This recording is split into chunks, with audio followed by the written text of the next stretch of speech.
Up to this point, I've been surviving, not thriving. I'm 60, so that's a long time. But I am on a mission to make 60 and beyond, 80, 85, 90, 95, who knows, my best years yet. That may sound ridiculous to some of you, but I think we can do it if we have the right mindset and are really focusing on the fact that aging in America, which is where I am, can be on our terms. Hi, if you're new here, I'm Kim. I am, as I mentioned, trying to be intentional about making years 60 and beyond the best years yet. And some days, like today, as a matter of fact, that feels a little depressing. How did I end up here? And I'll go into a little bit about what my story is briefly, just for context. Um, but more days than not, I am determined that my past doesn't predict my future and that I am in a unique position with the wisdom and life skills that 60 years of living have brought me. And thankfully, I have good health. My kids are raised. And I'm just gonna I'm just gonna really be intentional about not feeling like my life is over and I'm on the backside. And so what's the point? But making these years that I have left great. So I'm in a very unique position, I think. If my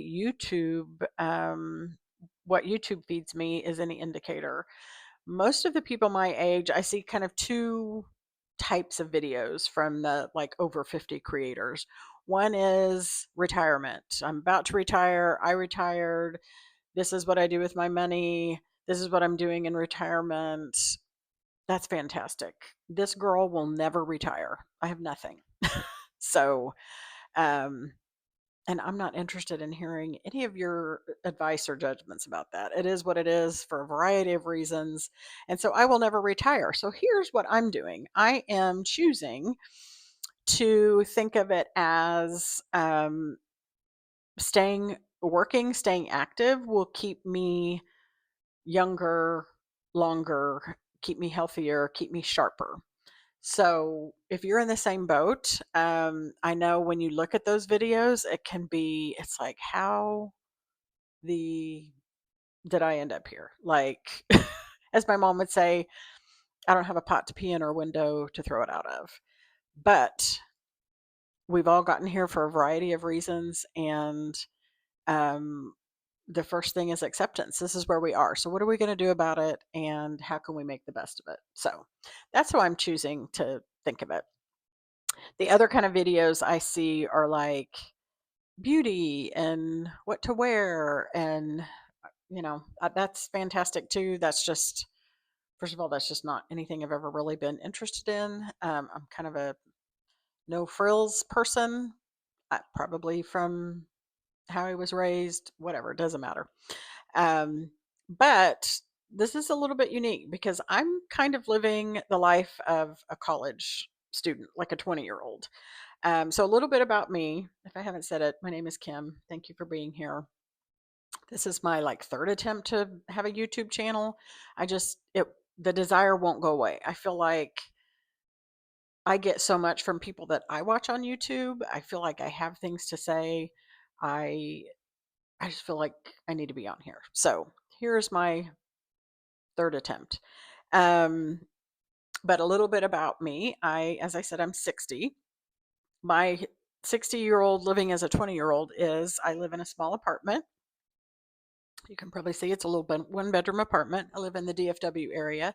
I am in college. I am getting a graduate degree in social work to become a therapist. I'm just finishing my second year.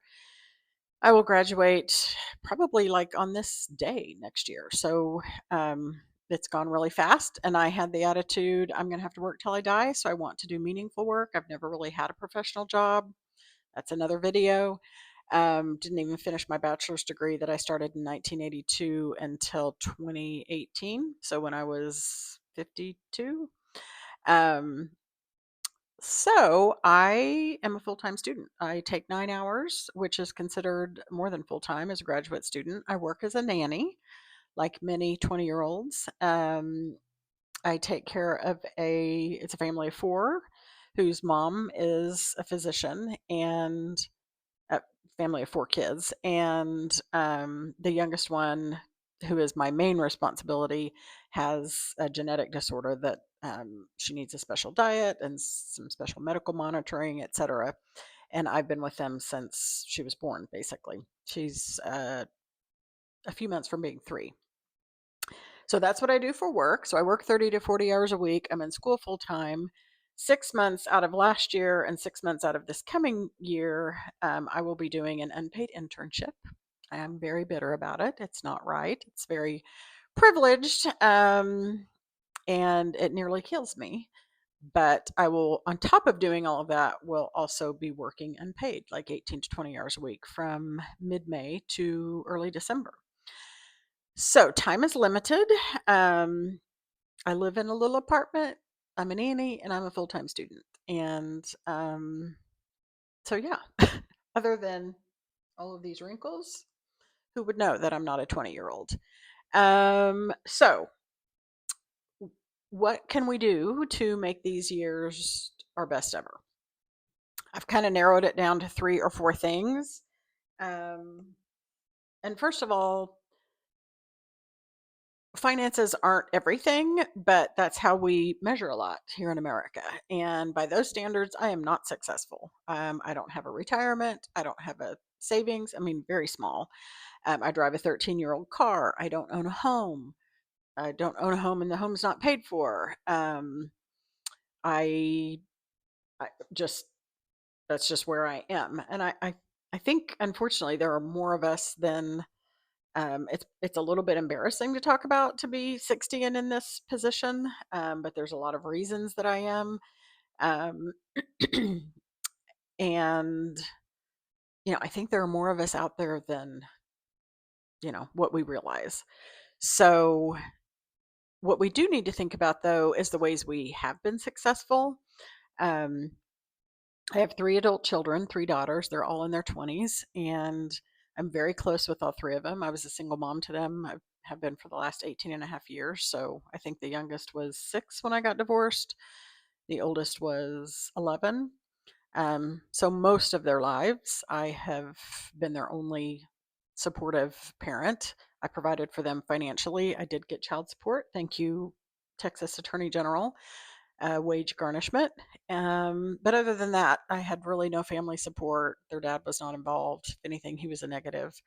Um, and I'm very proud of the mom that I was and am to my kids and how close we are and the relationships that we have. Um, I am also, lay my head down in peace at night. I am kind and caring and um, have some close relationships, but that's definitely something I want to work on. My social circle, as my kids got older, got smaller and smaller and smaller. Um, so, anyways, I like myself. I am happy with who I am and how much I've healed from kind of a rough childhood and definitely rough marriage. My parents were both alcoholics. My I was in bad relationships and then married a man almost exactly like my dad, minus the drinking. Um, I'm 99.99% sure he's a malignant narcissist, and that was a very abusive and difficult marriage and even divorce, co parenting. There wasn't really any parenting on his part, but anyway, I did not start to heal and become the person that I was meant to be until probably 5 years ago. Then after that, I was just struggling to take care of my kids. Um, so anyway, there are reasons you're in that boat too. And did you have something to do with that? Probably, but is some of it generational? Um, and you went through things that you had no control over that impacted you and impacted your ability to get ahead in life and to make good decisions and to be around people that were a positive influence in your life. So those are all things to think about. All of that got us to where we are. But what we need to think about is where are we going from here? So there's a few things I'm going to focus on from 60 to 80, 85, 90, 95 to try to make these the best years yet.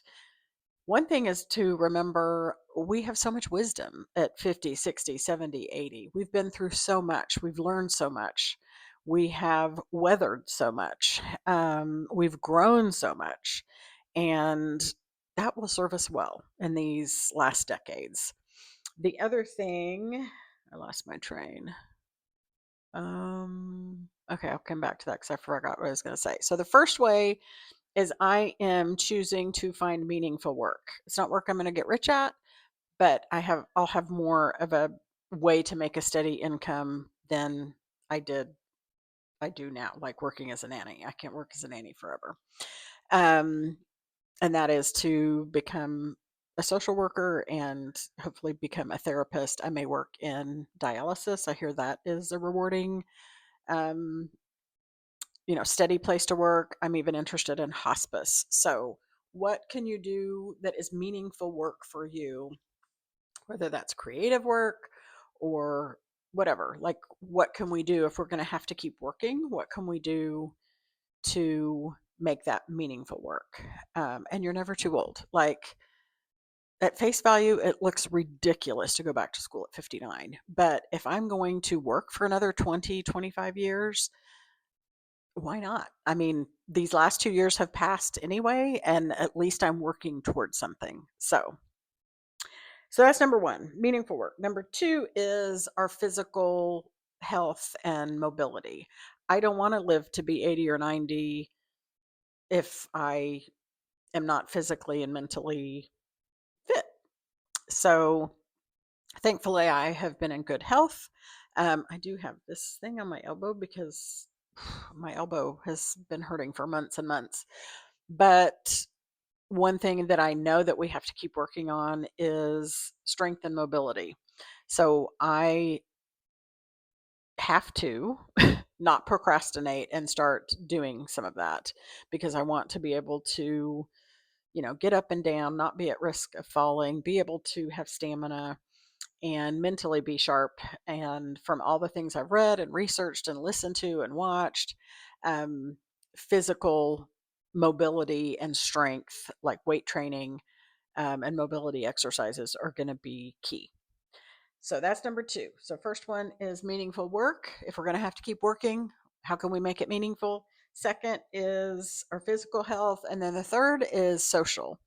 I mentioned that my social circle has gotten really small with my kids being, grown and, left the nest.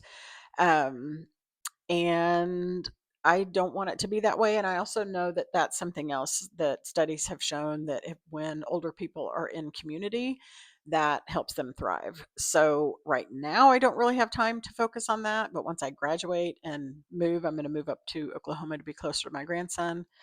I don't remember if I said that earlier or not. I recorded this whole video and then my microphone was not working. And I just panicked a minute to the light is still on. Um, so it was a 14-minute video and there was absolutely no sound. So if I said that before, I apologize. But I'll be moving up to Oklahoma to be closer to my 6-month-old grandson, my first grandchild. And I want to make it a point to grow my social circle and kind of put myself self out there. My tendency is to kind of stay introverted.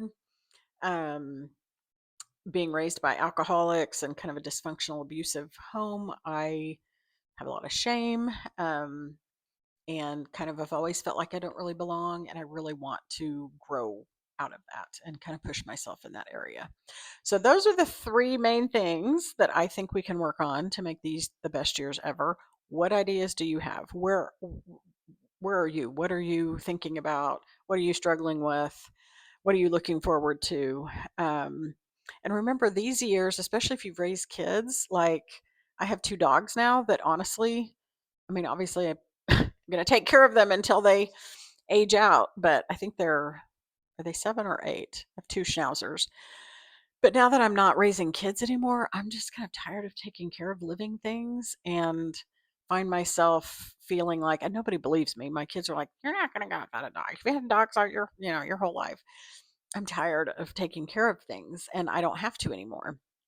And so the thought of being able to just have have the mental health that I have now, have the healing. I'm still healing, but the healing from a traumatic childhood, a traumatic marriage that I have, um, started, and then to have the freedom of not raising kids and taking care of other people. We really, if we are blessed enough to be healthy, we really, I mean, the world is our oyster. So that's where I am. That's what I'm going to be talking about on here. I have a special interest in obviously mental health, since that's what I'm pursuing. So we'll talk about a lot of those things as well. But do you have any questions? Leave them in the comments, and I'd love to hear kind of where you are in this, you know, age group slash retirement, no retirement, um, feeling depressed because the best years are behind you, or looking forward to what's coming up. Thanks for listening.